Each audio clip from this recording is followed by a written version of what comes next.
Hello everyone, welcome to civil index. ఈ video లెక్చర్లో నేను టార్షన్ చాప్టర్ ఎక్స్ప్లెయిన్ చేయబోతున్నాను. సో ఈ టార్షన్లో మనకు overall state exams AP Telangana కలిపి 79 క్వశ్చన్స్ ఉన్నాయండి, ప్రీవియస్ క్వశ్చన్స్. ఈ 79 క్వశ్చన్స్లో ఓన్లీ 5 క్వశ్చన్స్ 30+ టైమ్స్ రిపీట్ అయింది. 30+ times.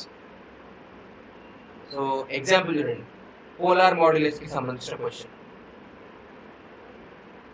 And some comparison between solid shaft and hollow shaft. Okay, like that. So ఈ 5 క్వశ్చన్స్ నేను పార్ట్ 2 లో ఎక్స్ప్లెయిన్ చేస్తాను. Now I will explain the background concept of torsion with this part 1. Okay, right. So this is the short notes regarding our torsion. ఈ short notes కి సంబంధించిన scan copy నేను civil index Telegram group లో upload చేస్తాను. అక్కడ నుంచి మీరు తీసుకోవచ్చు. మీరు జాయిన్ అవ్వకపోతే జాయిన్ అవ్వండి. So civil index Telegram group లో మీరు ఏ సబ్జెక్ట్ లోని స్కాన్ కాపీస్ అయినా సరే, ఇన్ఫర్మేషన్ అయినా కానీ తీసుకోవచ్చు. Next question number 1. When a shaft is subjected to twisting movement alone, every cross section of the shaft will be under. Okay, so question ఏమి ఇచ్చాడంటే, ఒక షాఫ్ట్ ఉంది. You know very well about the shaft. మనం చాలా mechanical instruments లో చూస్తుంటాం, bikes, vehicles, and మీరు ఎప్పుడైనా పిండి గంటికి వెళ్తే అక్కడ కూడా షాఫ్ట్ ఉంటుంది. సో ఇలా ఒక షాఫ్ట్ ఉంది. ఈ షాఫ్ట్ అంట ట్విస్టింగ్ మూమెంట్ కి సబ్జెక్ట్ అయింది. ట్విస్టింగ్ మూమెంట్ మీకు తెలుసు, twisting moment is always about the longitudinal axis. ఇది లాంగిట్యూడినల్ యాక్సిస్ అయితే దాని చుట్టూ తిరుగుతుంది ట్విస్టింగ్ మూమెంట్ అనేది, right? So this is one of the representation of twisting moment. Okay, yes. So ఇది క్లాక్ వైజ్ ట్విస్టింగ్ మూమెంట్ ఉందండి. ఇప్పుడు క్రాస్ సెక్షన్ అనేది దేనికి సబ్జెక్ట్ అవుతుంది అంటున్నాడు. Let us take cross sections, some elements of cross sections. Number of cross sections ఇక్కడ చూపిస్తాను.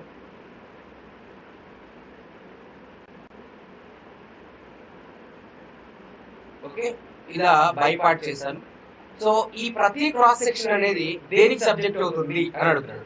So when it is twisted, first layer of cross section free and twist అయినప్పుడు automatic గా దీనిపైన కూడా ట్విస్ట్ వస్తుంది, దీనిపైన కూడా ట్విస్ట్ వస్తుంది, దీనిపైన కూడా ట్విస్ట్ వస్తుంది.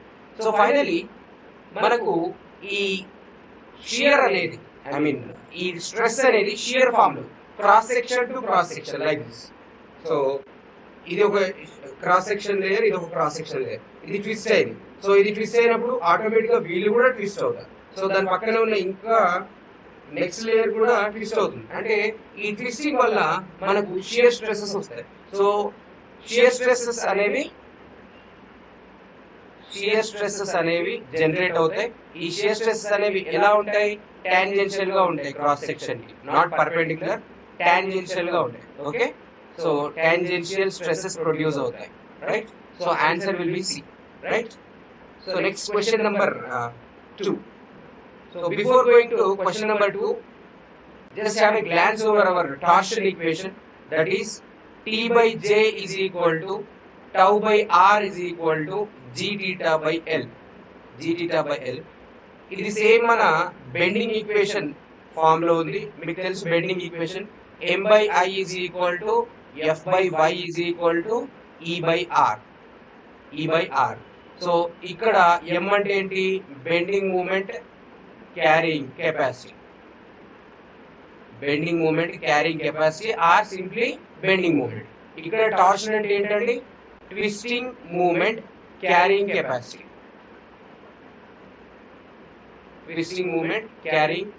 Are simply twisting moment. Okay, ఇక్కడ M అంటే బెండింగ్ మూమెంట్, అక్కడ T అంటే ట్విస్టింగ్ మూమెంట్, రైట్? సో ఈ రెండింటిని మీరు కంపేర్ చేస్తే J అనేది I ని రీప్లేస్ చేసింది అండ్ టౌ అనేది M ని రీప్లేస్ చేసింది. Tau is the shear stress and F is the normal bending stress.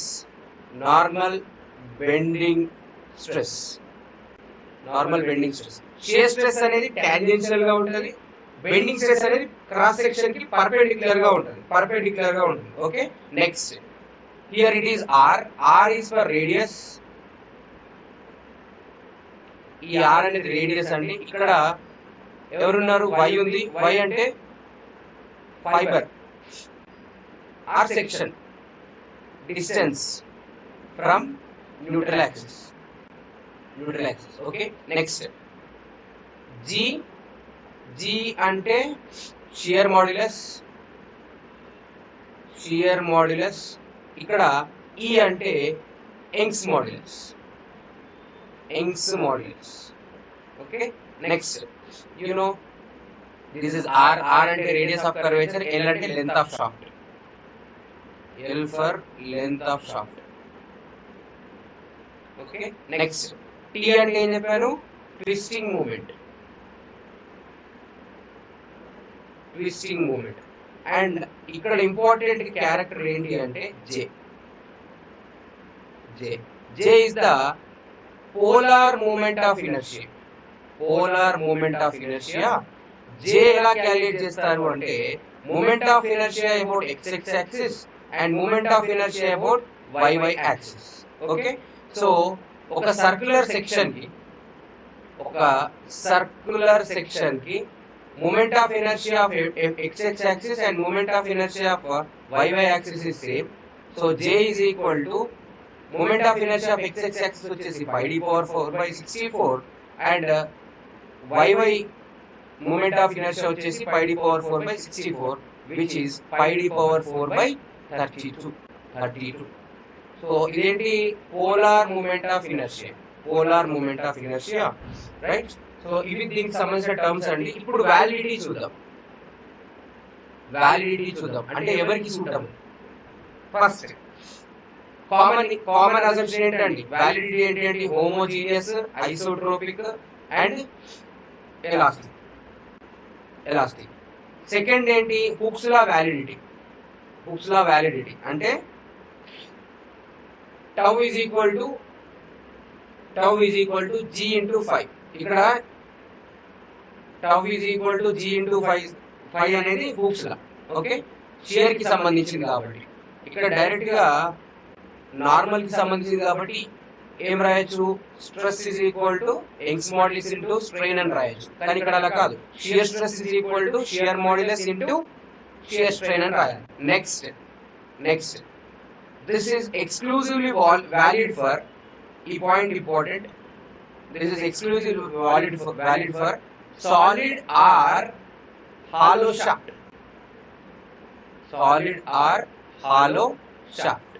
Hollow circular shaft. కానీ ఇక్కడ ఏ టైప్ ఆఫ్ క్రాస్ సెక్షన్ కైనా సూటబుల్, బట్ డీప్ బీమ్స్ కి సూటబుల్ కాదు అంతే. సో ఈ టార్షన్ ఈక్వేషన్ అనేది T by J is equal to tau by R is equal to G theta by L అనేది solid or hollow circular shaft కి suitable అయి ఉండాలి. అండ్ నెక్స్ట్ ఫోర్త్ వ్యాలిడిటీ వచ్చేసి ప్లేన్ సెక్షన్స్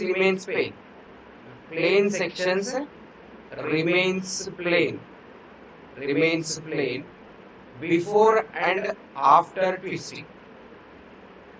ఈ 4 assumptions ఉన్నాయి. But bending moment derive చేసేప్పుడు around 8 to 9 assumptions okay. Okay.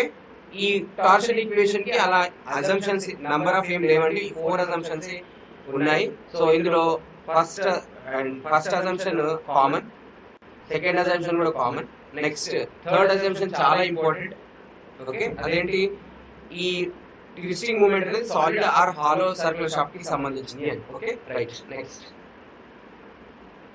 So this is our polar modulus of this. And ఇప్పుడు మీరు cross section లో షియర్ స్ట్రెస్ యాక్ట్ అవుతుంది అంటున్నారు కదా, ఈ షియర్ స్ట్రెస్ డిస్ట్రిబ్యూషన్ అడుగుతారు. Shear stress is linear variation. Tau distribution అనేది ఎలా ఉంటుందట? లీనియర్ వేరియేషన్ ఉంటుంది. ఆ లీనియర్ వేరియేషన్ ఎలా ఉంటుంది అంటే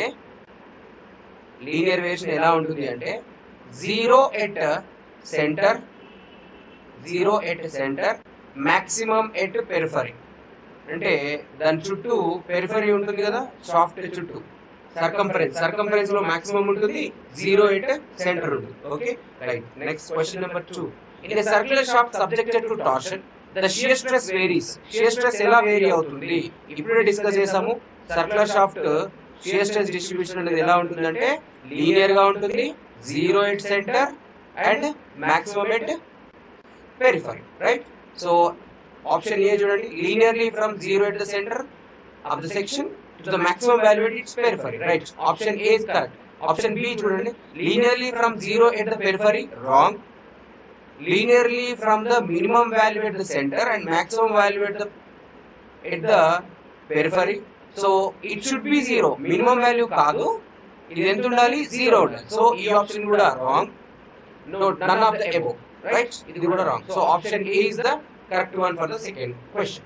Next question number 3. A solid circular shaft of diameter D subjected to a torque. The maximum tensile stress induced in the shaft is. ఒక solid circular shaft అన్నాడు. Solid circular shaft diameter D ఉంది.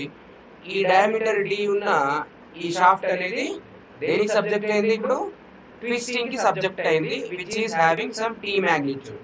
So ఇప్పుడు maximum tensile stress ఎంత అని అడుగుతున్నాడు. మీకు తెలుసు maximum tensile stress అనేది ఎక్కడ వస్తుంది?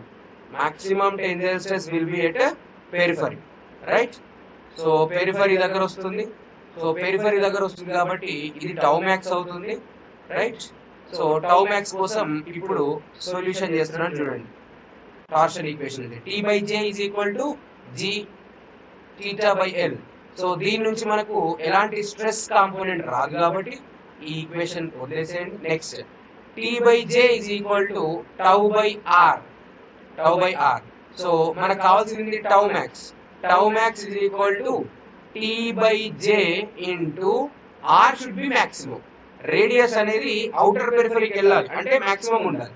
So tau max is equal to T torsion by J polar modulus. Polar modulus ఇంతకు ముందే చూసాము, అది ఎంతండి?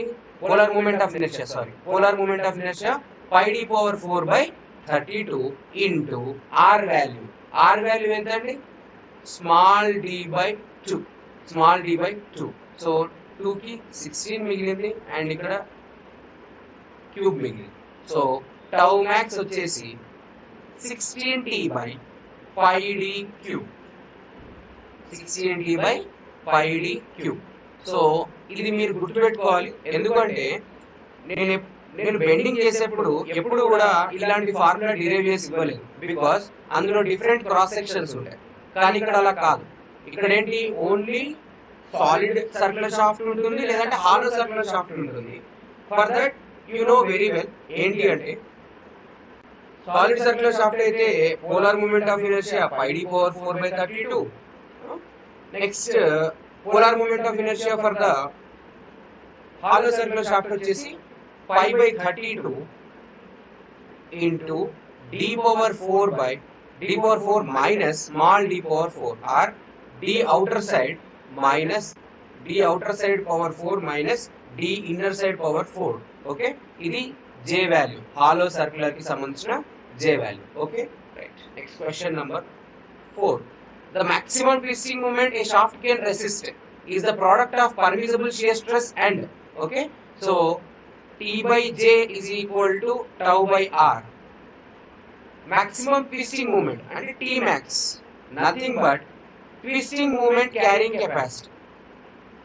Twisting moment carrying capacity is equal to τ/R into J.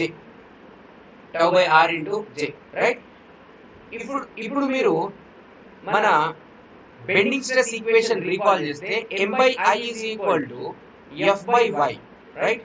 So M is equal to F/Y into I, and simply I can write like M is equal to F into Z. ఇక్కడ Z అంటే ఏమన్నాను? Section modulus అన్నాను, are modulus of rupture అన్నాను కదా. So section modulus అన్నాను, are modulus of rupture అన్నాను. అలాగే J/R ని మనం ఏమనాలి అంటే పోలార్ మాడ్యులస్ అన్నారు. పోలార్ మాడ్యులస్ అన్నారు. Okay, so J/R called as polar modulus. Remember, మీకు షియర్ టార్షన్ అండ్ బెండింగ్ రెండు కూడా కంపారిజన్ మోడ్ లో ఈజీగా వచ్చేస్తాయి. అందుకే నేను ప్రతిసారి కంపేర్ చేస్తుంటాను స్టూడెంట్స్ తో డిస్కస్ చేసుకున్నాను. Okay right. Next tau by tau into J by R ఏమని రాయొచ్చండి, జెడ్పి అని రాయొచ్చు. Z P is nothing but polar modulus. Z P అంటే ఏంటి, పోలార్ మాడ్యులస్, రైట్. సో మీకు ట్విస్టింగ్ మూమెంట్ క్యారింగ్ కెపాసిటీ వచ్చేసింది. ఇప్పుడు twisting moment carrying capacity T maximum is equal to tau permissible into Z P. Z P అనేదేమో ఫిజికల్ ప్రాపర్టీ, అంటే దాని dimension పైన depend అవుతుంది. ఫిజికల్ ప్రాపర్టీ దాని సైజ్ పైన డిపెండ్ అవుతుంది. అండ్ టౌ పర్మిసిబుల్ అనేదేమో material property. Same we discussed in our bending stress chapter also. Okay, so here moment of resistance is equal to fp into z అని రాసాము. fp అంటే material property, z అంటే physical property. ఇక్కడ కూడా tau permissible అంటే material property, zp అంటే physical property. అంటే ఒక shaft యొక్క మాక్సిమం మూమెంట్ క్యారింగ్ కెపాసిటీ అనేది ఓన్లీ మెటీరియల్ యొక్క కెమికల్ కాంపోజిషన్ పైన మాత్రమే డిపెండ్ అవ్వకుండా మెటీరియల్ యొక్క ఫిజికల్ పైన కూడా డిపెండ్ అవుతుంది. Okay, this point you have to remember. Question number 4, the maximum twisting moment of a shaft can resist is the product of permissible shear stress and polar modulus. So your answer will be C. Question number 5, a shaft 10 centimeter dia and 2 meter long is subjected to a torque of 19.5 kg meter. Then stress in kg per square centimeter developed is. Okay, so మీకు తెలుసు stress is equal to 16t by pi d cube అని torsion లో. 16 t ఎంత ఇచ్చాడు, 19.5 kg metre ఇచ్చాడు, by pi into diameter ఇచ్చాడు 10 centimetre ఇచ్చాడు, 10 power 3 and centimeter cube. So please convert this meter into centimeter. It's nothing but 100 centimeter. So 16 into 19.5 into 100 kg centimeter whole by pi into 10 power 3 అంటే 1000 centimetre cube. Centimetre లో centimetre square మిగిలింది. So finally ఈ product చేస్తే you will get around 9.6. So nearest answer is this option A. Nearest answer is option A. Okay, next question number 6. Two shafts A and B are made up of same material. The shaft A is of diameter D and shaft B is diameter of 2D. The strength of the shaft B is as that of the A. Okay, so strength comparison అడుగుతున్నాడు. Okay, so strength comparison అనేది ఎవరిపైన depend అవుతుంది? Generally ఒక shaft అనేది దేనికి design చేస్తాము? Shaft designed for twist, right? So excess carrying capacity ఉంటే strength ఎక్కువగా ఉన్నాడు, right? So excess carrying capacity ఉంటే స్ట్రెంగ్త్ ఎక్కువగా ఉన్నాడు, రైట్? సో ఫైనలీ మనం ఏం చెప్పొచ్చు అంటే maximum twisting is proportional to strength, right? Is proportional to moment of resistance. మీకు తెలుసు T max is equal to tau p into Zp, right? T max is equal to tau p into Zp. So tau of B by tau of A is equal to tau p of B Zp of B by tau p of A Zp of A, right? So మనం ఇక్కడ calculations అనేవి చూడండి. TB by TA is equal to ఏమని ఇచ్చాడా? Material గురించి same material ఇచ్చాడు. Same material కి permissible shear stress same ఉంటుంది, సో మనం స్టీల్ స్ట్రక్చర్ లో అయితే పర్మిసిబుల్ షియర్ స్ట్రెస్ అనేది 0.4 FY గా తీసుకుంటాము. Okay, so ZPB right no and ZPA. ఇప్పుడు ZPB ఫైండ్ అవుట్ చేయండి. ZPB ఈజ్ ఈక్వల్ టు అంటే polar modulus πd power 3/16 πd power 3/16. So d value ఎంత ఇక్కడ 2d. So I can write like 8 into πd power 3/16. అదే విధంగా ZPA చూడండి, ZPA so value వచ్చేసి diameter value వచ్చేసి only d. సో ఇది నేను సింపుల్ గా πd పవర్ 3/16 అని రాయొచ్చు. సో TB/TA చేస్తే మీకు అల్టిమేట్ గా 8 మిగులుతుంది. So TB is 8 times of TA. 8 times of TA. Option will be A. Question number 7. A circular shaft of diameter 30 mm having shear modulus G is equal to 80 MPa is subjected to movement as shown below. What is the maximum shear stress developed at periphery of shaft A? This is a ESV question and this is very good question actually. Okay. So చాలా మంది తప్పు చేస్తారు. ఏంటి అంటే ఇప్పుడు చూడండి, periphery దగ్గర కావాలి, పెరిఫరీ దగ్గర టౌ ఎంత కావాలి, టౌ మ్యాక్స్ కావాలి. Tau max is equal to 16T/πd³. 16T/πd³. So T ఎంత ఉంది, T వచ్చేసి 20 into 10⁻⁶ Newton mm and D value ఎంత ఇచ్చాడండి, 30 mm ఇచ్చాడు కదా, π into 30³. సో అందరు ఈ ప్రాసెస్ లో చేస్తారు, ఇది రాంగ్. బికాస్ మీకు ఎక్కడ కావాలండి tau max at A. So A అనే సర్ఫేస్, ఏ అనే క్రాస్ సెక్షన్ అనేది ఎలాంటి ట్విస్ట్ అయినా ఎక్స్పీరియన్స్ చేస్తుందా? ఫస్ట్ చూడండి, మీరు ఎక్కడైతే మాక్సిమం ఎక్కడైతే షియర్ స్ట్రెస్ ఫైండ్ అవుట్ చేస్తున్నారో అక్కడ ఉన్న ట్విస్ట్ వాల్యూ మీరు అక్కడ సబ్స్టిట్యూట్ చేయాలి. షాఫ్ట్ పైన ఉన్న ఏదో ఒక ట్విస్ట్ వాల్యూ కాదు, షాఫ్ట్ పైన ఉన్న ఏదో ఒక ట్విస్ట్ వాల్యూ 20, కానీ at that particular cross section of A, point A ఎంత ట్విస్ట్ ఉంది, ఆ క్రాస్ సెక్షన్ అనేది ఎలాంటి ట్విస్ట్ కి సబ్జెక్ట్ అవ్వట్లేదు. కాబట్టి 16 into 0/πd³. Answer will be 0. Answer will be 0. Option D. Option D. Okay. Next question number 8. Torsional rigidity is. Torsional rigidity is. So this question asked in 2 times. Okay. So many questions are repetitive in nature. Inka next part lo part 2 lo aithe nenu oka 5 questions select chestanu. Aa 5 questions 30+ times vachayi. Okay. Right. Next question number 8. Torsional rigidity. Meeku telusu already manam flexural rigidity gurinchi discuss chesamu. Flexural rigidity. Flexural rigidity is equal to E into I. E into I. Similarly, torsional rigidity చూడండి, torsional rigidity comparison mode. Comparison mode లోకి వెళ్తే E ఎవరితో replace అవ్వాలి, G తో replace అవ్వాలి. I ఎవరితో replace అవ్వాలి, J తో రీప్లేస్ అవ్వాలి. Right. So flexural rigidity is EI and torsional rigidity is GJ. So finally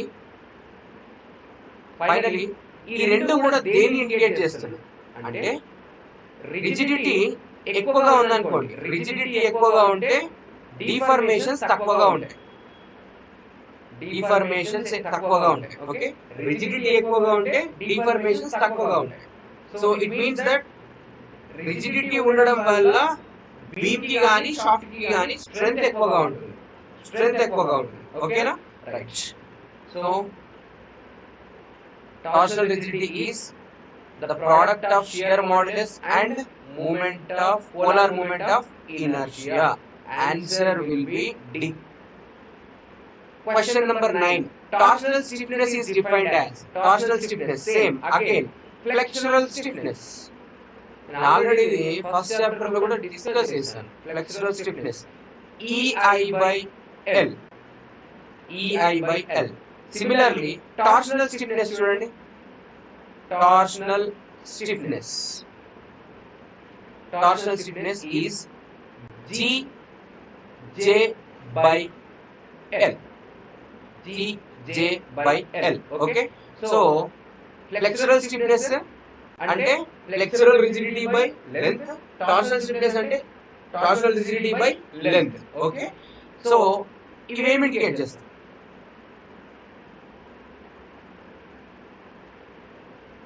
Stiffness is proportional to rigidity. Simply, rigidity is inversely proportional to deformation. పేరులోనే ఉంది కండి, stiff గా ఉంటే డిఫార్మ్ అవ్వవు, స్టిఫ్ గా ఉంటే డిఫార్మ్ అవ్వవు, రైట్? So more or less stiffness అన్న రిజిడిటీ అన్న సేమ్, కాకపోతే రెండింటికి తేడా ఏంటంటే డెఫినేషన్. పర్ లెంత్ ఇస్తేనేమో స్టిఫ్నెస్ అంటాము, అలా ఇవ్వకుండా డైరెక్ట్ గా material property into I or J any moment of inertia ఇస్తే దాన్ని రిజిడిటీ అంటాం. Okay, right. సో ఇప్పుడు చూడండి, టార్షనల్ స్టిఫ్నెస్ కావాలి అంటే నేను మళ్ళీ ఒకసారి ఈ ఈక్వేషన్ ని చూస్తాను. చూడండి, T/J is equal to G∅L. Right no, ఇక్కడ నుంచి ఏం రాయొచ్చు నేను? T/θ is equal to GJ/L అని రాయొచ్చు. So T/θ is equal to torsional stiffness is equal to GJ/L గా రాయొచ్చు. ఇప్పుడు GJ/L అయినా T/θ అన్నా ఒకటి. ఇక్కడ నుంచి డెఫినేషన్ చూడండి, ఐ మీన్ ఆప్షన్స్ చూడండి. Torque required to produce a twist, torque required to produce a twist 1 radian the length of the shaft. So torque required for unit twist. Okay, no problem.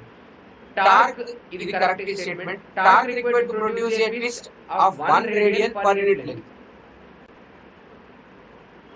Unit length of the shaft.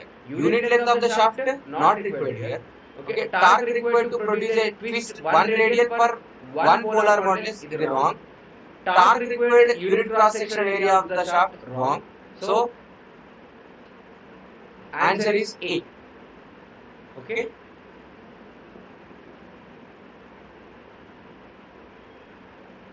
torsional rigidity of a shaft is an index of. Question number 10 చూడండి, torsional rigidity ఏం indicate చేస్తుంది? Rigidity అంటే ఏంటండి? Deformation ని resist చేసేదాన్ని rigidity అంటాం, right no. So option C, డిఫార్మబిలిటీని indicate చేసే ఒక ప్రాపర్టీ, ఒక parameter rigidity. Question number 11, a shaft of J polar moment of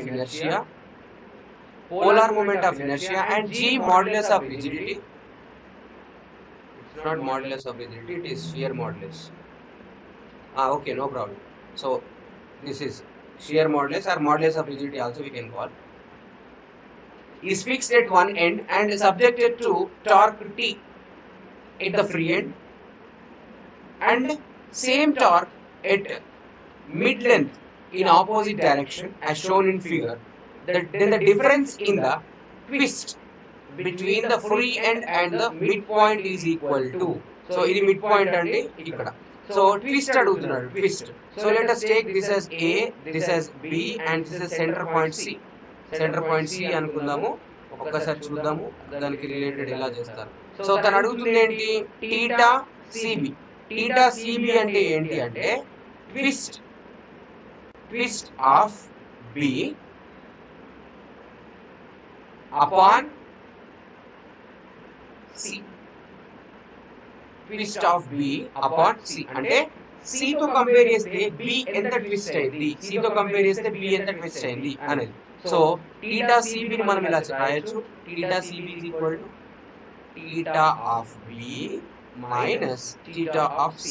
If you want theta of B అంటే ఏంటంటే twist of B upon A.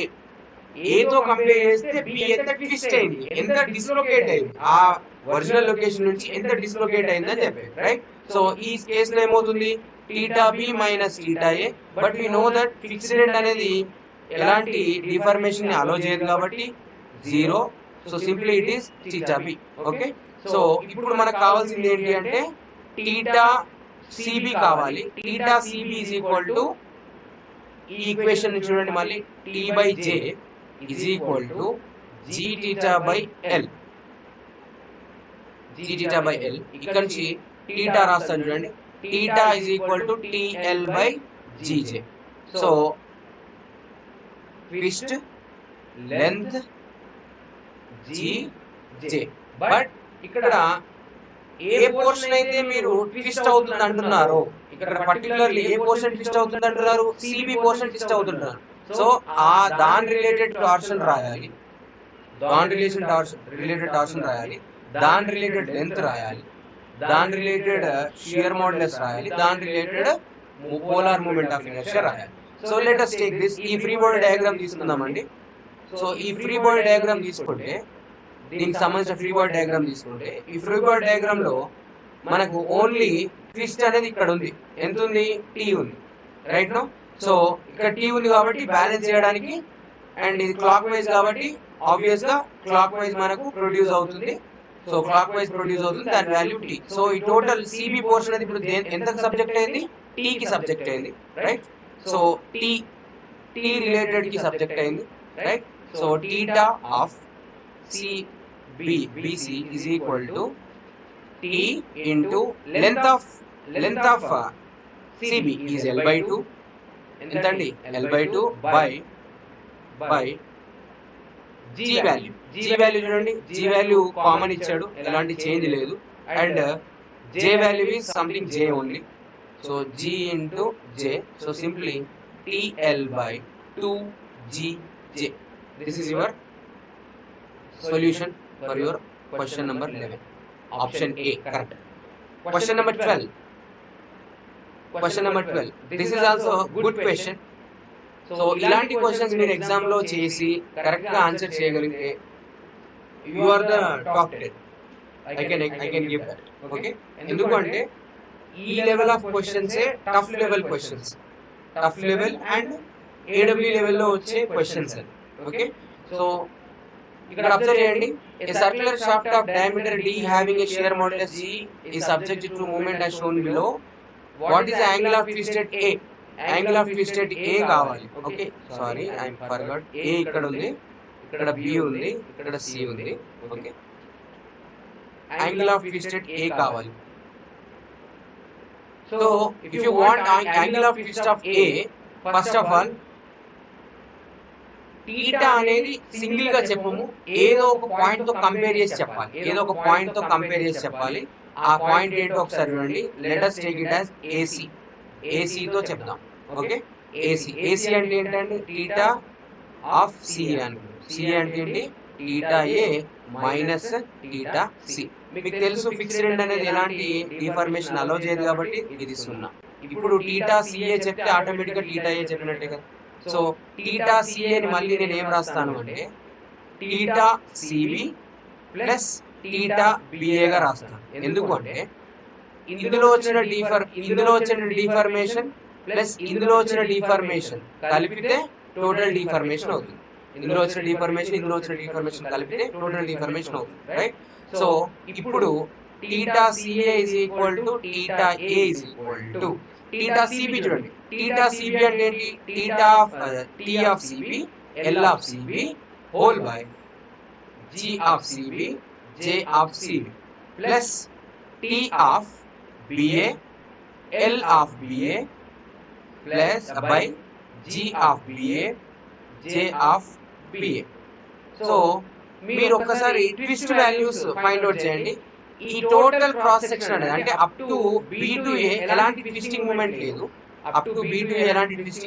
కాబట్టి torsion values ఉన్నా ఈ total product 0. So final గా ఏమవుతుంది? Theta A is equal to theta CB LCB by G of CB J of CB అయింది. దీన్ని నేను ఏం రాయొచ్చండి? టీటా CB గా రాయొచ్చా? టీటా CB అంటే ఏంటి? Theta B minus theta A గా రాయొచ్చా? So sorry, theta B minus theta C గా రాయొచ్చు కదా. సో టీటా C వాల్యూ మీకు తెలుసు, ఫిక్స్డ్ వాల్యూస్ ఉన్నా. So theta A is equal to theta B. So same as that of B. Torsion అనేది same ఉంటుంది, ట్విస్ట్ అనేది సేమ్ ఉంటుంది. సింపుల్ అండి. ఇప్పుడు లైక్ మీరు ప్రాక్టికల్ గా చూస్తే ఈ పోర్షన్ అనేది B, ఈ పోర్షన్ అనేది C, ఈ పోర్షన్ అనేది A అనుకుంటే ఇందులో ఎలాంటి ట్విస్ట్ అయినప్పుడు if I want to twist only this cross section, ఈ క్రాస్ సెక్షన్ తిప్పినప్పుడు ఇది ఎంత మూవ్ అవుతుందో, ఈ పాయింట్ కూడా, పాయింట్ ఏ కూడా అంతే మూవ్ అవుతుంది. అలా కాకుండా ఇక్కడ ట్విస్ట్ చేస్తే వీళ్ళ ట్విస్టింగ్స్ అనేవి డిఫరెంట్ గా ఉంటాయి. Okay right, option A is the correct one. Next question number 13.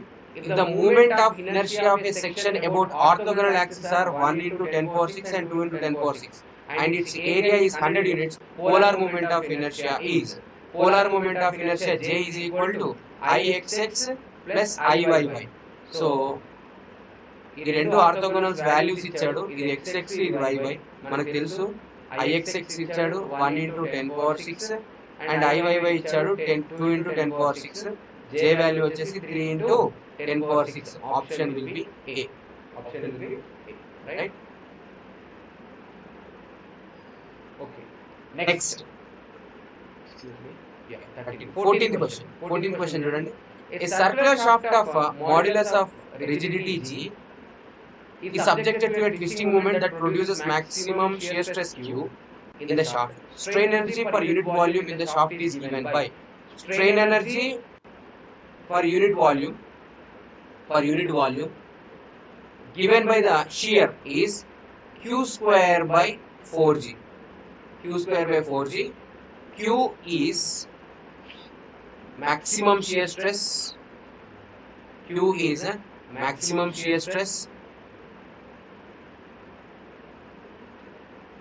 And G is the shear modulus.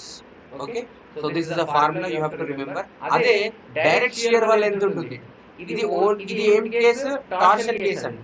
ఇది టార్షన్ కేసు. అలా కాకుండా డైరెక్ట్ షియర్ వల్ల ఎంత ఉంటుంది అని అడిగారు అనుకోండి, మీ ఆన్సర్ ఇలా ఉండాలి. డైరెక్ట్ షియర్ వల్ల ఎంత ఉంటుంది అంటే మీ ఆన్సర్ వచ్చేసి Q square by 2G. Okay, right. With this we completed part 1. Next we will continue in part 2. So ఆ పార్ట్ 2లో రిపీట్ క్వశ్చన్స్ చెప్తాను. ఇఫ్ పాసిబుల్ కొంచెం నెక్స్ట్ లెవెల్ క్వశ్చన్ కూడా చెప్పడానికి ట్రై చేస్తాను if possible. Okay right, thank you for watching. If you new to this channel please subscribe. Me civil engineering ఫ్రెండ్స్తో share చేయండి. మీకు మా కంటెంట్ నచ్చితే లైక్ చేయండి.